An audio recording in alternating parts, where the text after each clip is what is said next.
दिल्ली में अब कूड़े की राजनीति। दिल्ली को कौन बना रहा कूड़े का शहर?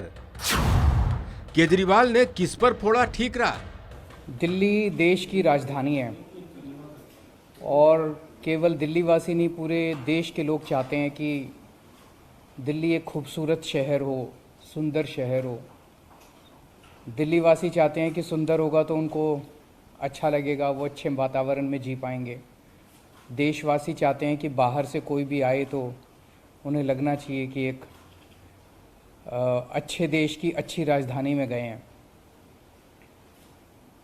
लेकिन दिल्ली के अंदर पिछले कुछ सालों में हमने काफ़ी इम्प्रूवमेंट किए, शिक्षा के क्षेत्र में, स्वास्थ्य के क्षेत्र में, बिजली के क्षेत्र में, पानी के क्षेत्र में। लेकिन सफाई बहुत ख़राब है। चारों तरफ कूड़ा ही कूड़ा है दिल्ली के अंदर, बहुत ज़्यादा कूड़ा है, जिसको लेके थोड़ी शर्म भी आती है सबको कि हमारी दिल्ली इतनी गंदी क्यों है। और ख़ासकर ये जो 3 कूड़े के पहाड़ हैं, भलसवा, गाज़ीपुर और ओखला, ये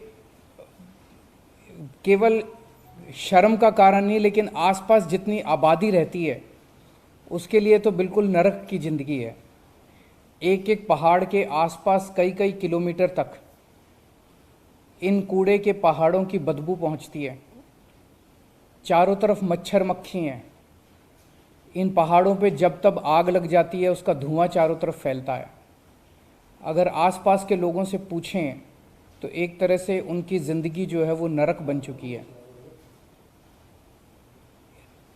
हमें कोशिश तो ये करनी चाहिए थी कि इन तीनों पहाड़ों को ख़त्म करें, और जैसे दुनिया के अन्य शहर हैं जो डेवलप्ड कंट्रीज़ हैं, वहाँ पे जो सॉलिड वेस्ट मैनेजमेंट की मॉडर्न टेक्निक्स हैं उनको लाके हम दिल्ली में लागू करें। हमें कोशिश तो ये करनी चाहिए थी। वो ना करके आज ये तीनों पहाड़ों की स्थिति ऐसी है कि हज़ारों करोड़ रुपए खर्च करने के बाद भी इन पहाड़ों की डेली हाइट बढ़ती जा रही है, कम होने की बजाय।